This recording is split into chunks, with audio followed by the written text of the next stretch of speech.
November 15th, 1998. A quiet corner table at an upscale Beverly Hills restaurant became the setting for one of the most emotionally powerful reunions in music history.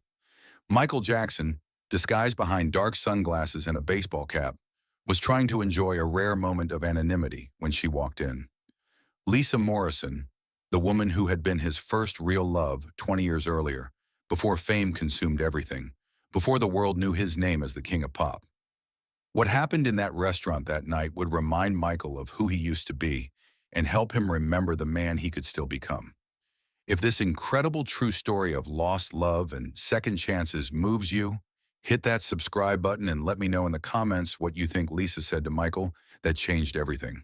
The story begins in 1977 when Michael Jackson was still just a 19-year-old member of the Jackson 5, talented but not yet the global phenomenon he would become. It was at a small recording studio in Los Angeles where he first saw her. Lisa Morrison was 17, with shoulder-length blonde hair that caught the studio lights, bright blue eyes that seemed to see right through people, and a smile that could light up the darkest room. She wasn't there as a fan or an industry insider. She was the daughter of a sound engineer, helping her father organize equipment after sessions. Michael had been staying late at the studio, working on vocal arrangements when most of the Jackson 5 had gone home.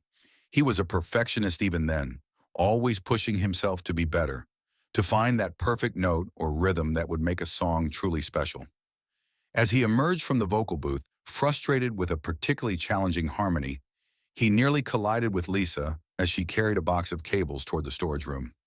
"Oh my goodness, I'm so sorry," Lisa said, steadying the box as cables threatened to spill everywhere.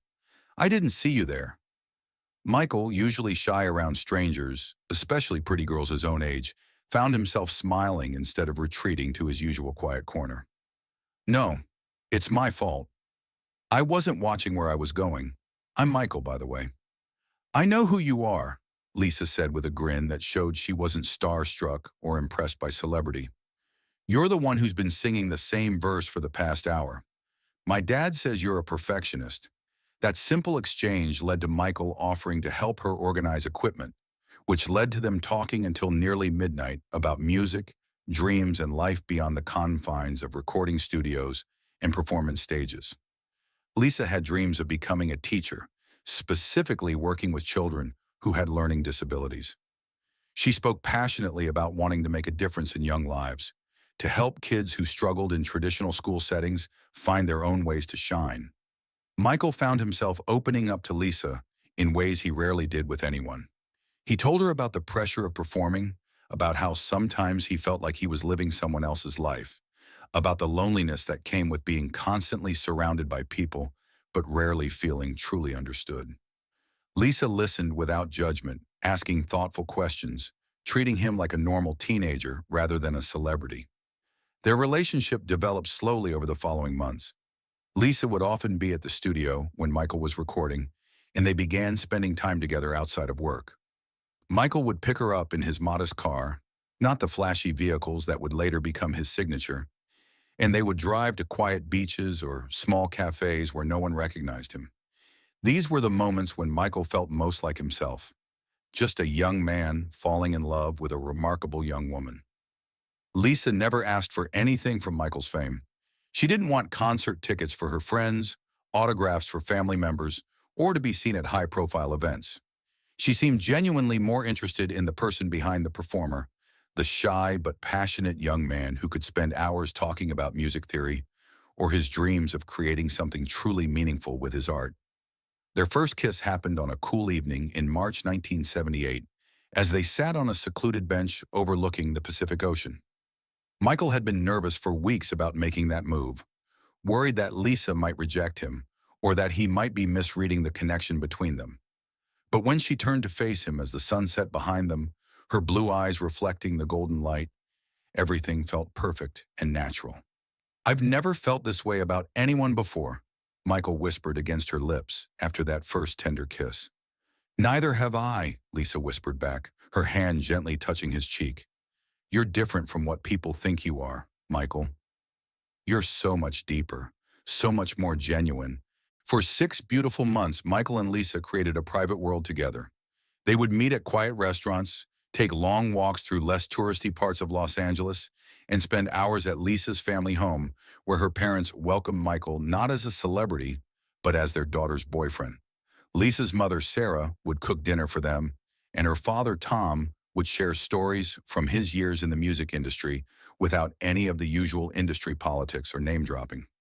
Michael began to envision a future with Lisa. He talked about her constantly to his family, much to the growing concern of his father Joe and his managers. They saw Lisa as a distraction, a normal girl who didn't understand the demands and opportunities of Michael's career. The Jackson Five were transitioning to become the Jacksons.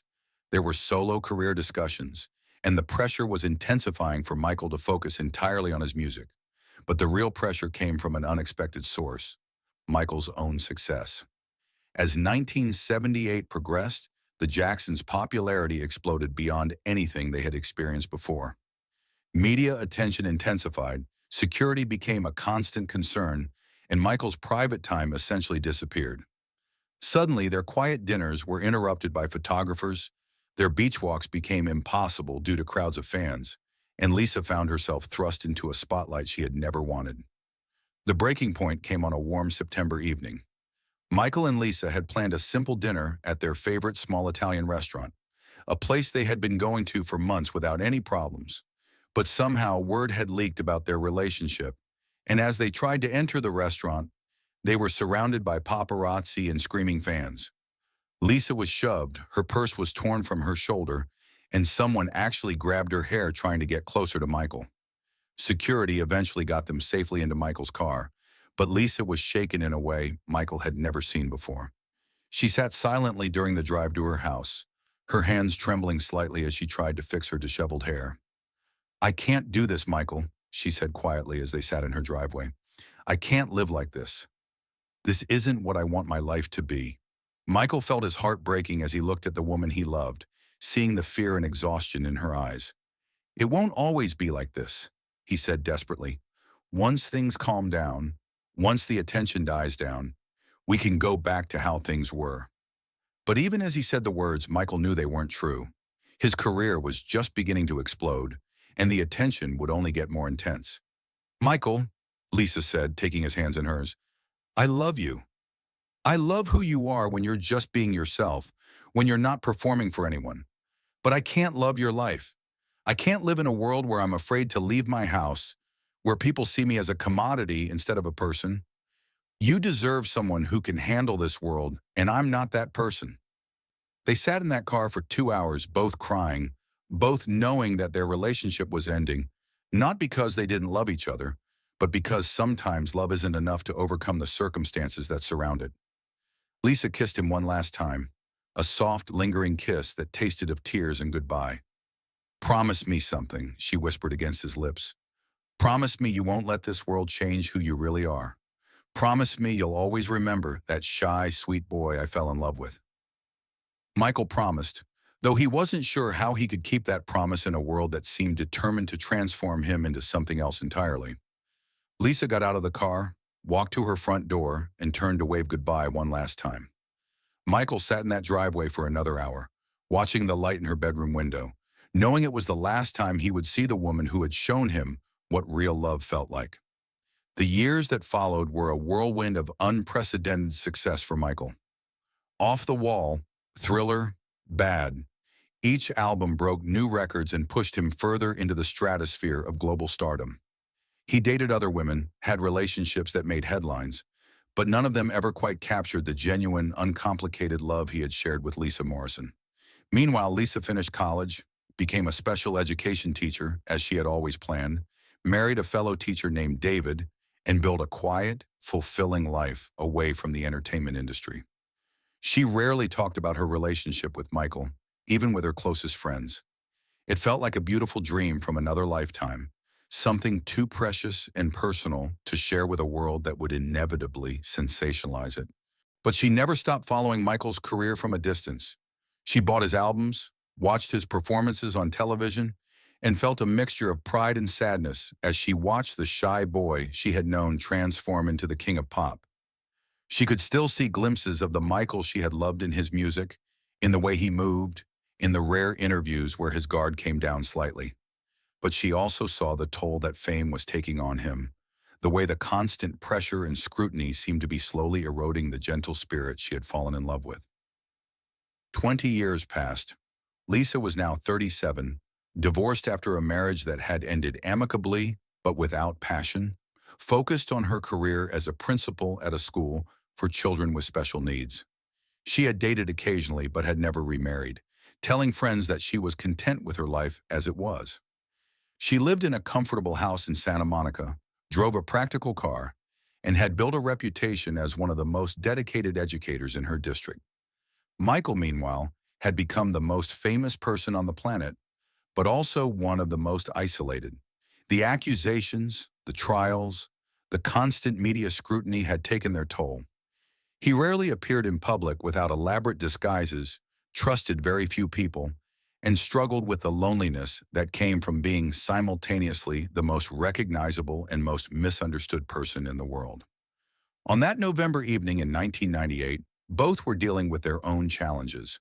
Lisa had just finished a particularly difficult day at school, working with a student who was struggling with severe dyslexia, and had decided to treat herself to dinner at Cicada, an upscale restaurant in downtown Los Angeles that she rarely visited.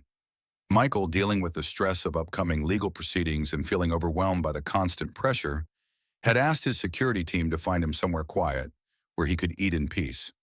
Lisa was seated at a corner table, reading a novel and enjoying a glass of wine, when she noticed a man at a table across the room. He was wearing dark sunglasses and a baseball cap, clearly trying to avoid recognition.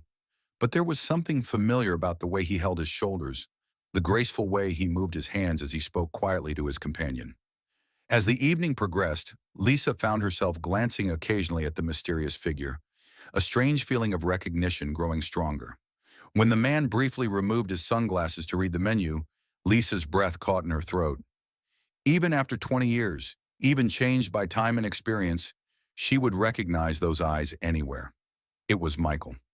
Lisa's first instinct was to look away, to respect his obvious desire for privacy and avoid any potential awkwardness. But as she watched him, she noticed something that broke her heart. He looked lonely. Despite being with what appeared to be a bodyguard or assistant, Michael seemed isolated, going through the motions of a normal dinner, but without any apparent joy or connection. As Michael's dinner companion excused himself to take a phone call, leaving Michael alone at his table, Lisa made a decision that surprised even her. She stood up, walked across the restaurant, and stopped beside his table. "Excuse me," she said quietly, her heart pounding. "I don't want to disturb you, but—" "Michael? It's Lisa." Lisa Morrison.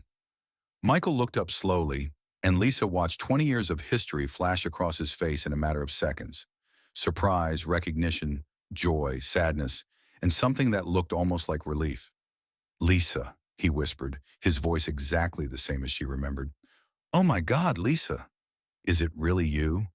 "It's really me," she said with a gentle smile. You look exactly the same. Older, but the same."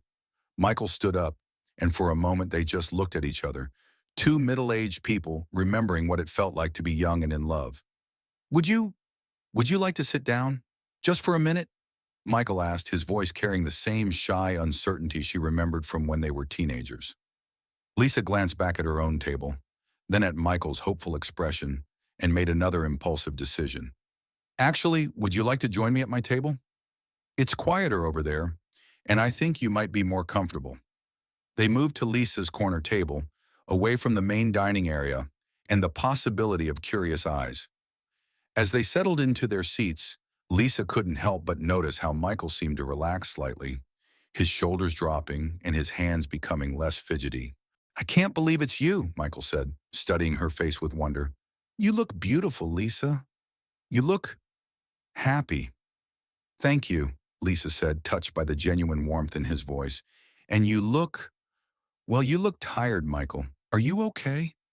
It was such a simple question, asked with such genuine concern, that Michael felt his carefully constructed defenses crumble.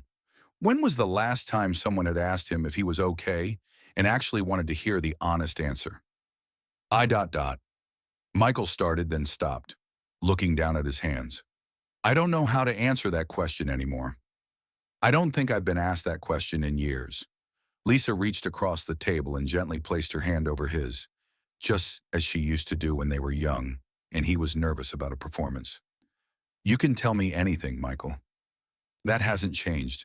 And suddenly it was as if 20 years dissolved away.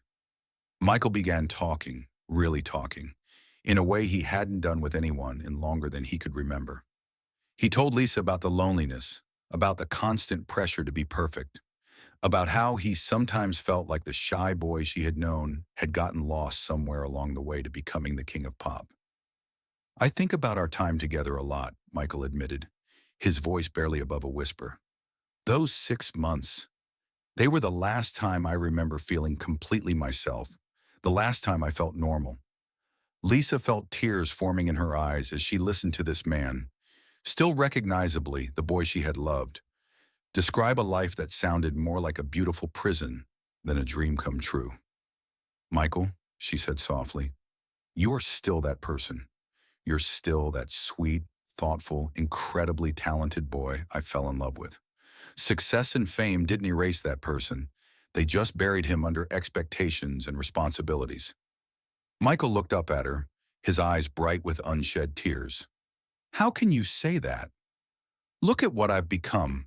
Look at all the accusations, all the controversies, all the ways I've disappointed people. Michael, Lisa said firmly, squeezing his hand, I see a man who has brought joy to millions of people, who has used his platform to help children and fight injustice, who has created art that will outlast all of us. I see someone who has been under a microscope for his entire adult life and has somehow managed to maintain his essential goodness despite pressures that would have destroyed most people. She paused, choosing her words carefully. You know what I see when I look at you right now? I see the same man who used to spend hours helping me organize equipment just so we could talk. I see the same person who cried when he told me about wanting to heal the world through music. You haven't lost that person, Michael. He's still here. He's sitting right across from me. Michael was quiet for a long moment, absorbing her words. I missed you, he said finally. I missed having someone who knew me before all of this. Someone who could see past the headlines and the hype. I missed you too, Lisa admitted. And I want you to know, I never regretted our time together. Not for a second. It was the most real, most beautiful thing that had ever happened to me. I only regretted that the world wasn't ready to let us keep it. They talked for 3 hours that night, long after the restaurant should have closed, the staff politely working around them as these two people reconnected across 2 decades. Lisa told Michael about her career, her work with special needs children, her divorce, her quiet but fulfilling life. Michael shared stories from his career, the good and the bad, his struggles with trust, his deep love for his art, even when the industry around it had become toxic. As the evening wound down, Michael took both of Lisa's hands in his. Lisa, I need to ask you something, and I need you to be completely honest with me. Of course, John, she said. Do you think it's too late? Do you think that boy you knew is still salvageable, or has he been lost forever? Lisa looked into his eyes, the same eyes that had captured her heart 20 years earlier, and smiled with absolute certainty. Michael, that boy isn't lost. He's just been hiding, protecting himself from a world that wanted to consume him. But he's still there. I can see him right now. She leaned forward slightly, her voice becoming more intense. You want to know what I think? I think you've been so busy being what everyone else needed you to be that you forgot you're allowed to just be yourself. You're allowed to be imperfect. You're allowed to be vulnerable. You're allowed to be human. Michael felt something shift inside him, a loosening of tension he hadn't even realized he'd been carrying. Thank you, he whispered. Thank you for seeing me. Thank you for reminding me. As they prepared to leave, Lisa wrote her phone number on a napkin. I'm not asking for anything from you, Michael. I'm not asking to be part of your world or your career. But if you ever need a friend, if you ever need someone to remind you who you really are, please call me. Michael took the napkin like it was made of gold. Can I ask you one more thing? Anything. That night, 20 years ago, when you asked me to promise not to let the world change who I was, do you think I kept that promise? Lisa stood up and gently touched his cheek, the same gesture she had made after their first kiss. I think you've been trying to keep that promise every day, even when it felt impossible. And that's what makes you still the same beautiful person I fell in love with. They hugged goodbye in the restaurant parking lot, a long, healing embrace that somehow managed to forgive 20 years of separation and pain. As Lisa drove home that night, she felt a sense of closure and peace she hadn't even known she was missing. Michael returned to his Neverland Ranch that night, and for the first time in years, looked at himself in the mirror and tried to see the person Lisa saw. He called her 3 days later, just to talk, and then again the following week. They never rekindled their romance. Too much time and life had passed for that, but they rebuilt their friendship, and Lisa became one of the few people Michael trusted completely. Lisa never sold her story to the tabloids, never wrote a tell-all book, never tried to profit from their connection. She simply remained a friend, a touchstone to Michael's authentic self, someone who had known him before the world claimed him and who could help him remember who he was underneath everything else. Their reunion that night in 1998 didn't solve all of Michael's problems or erase the pain he carried, but it gave him something precious, the knowledge that despite everything that had happened, despite all the ways fame had complicated his life, the essential core of who he was remained intact and worthy of love. Sometimes the most powerful gifts we can give each other are recognition and acceptance. Lisa gave Michael the gift of being seen, not as the king of pop, not as a troubled celebrity, but as the same thoughtful, caring, extraordinarily talented person she had fallen in love with when they were both young and the world was full of infinite possibilities. Their story reminds us that our first loves shape us in ways that last a lifetime, and that sometimes the greatest act of love is helping someone remember who they truly are when the world has tried to convince them they're someone else entirely.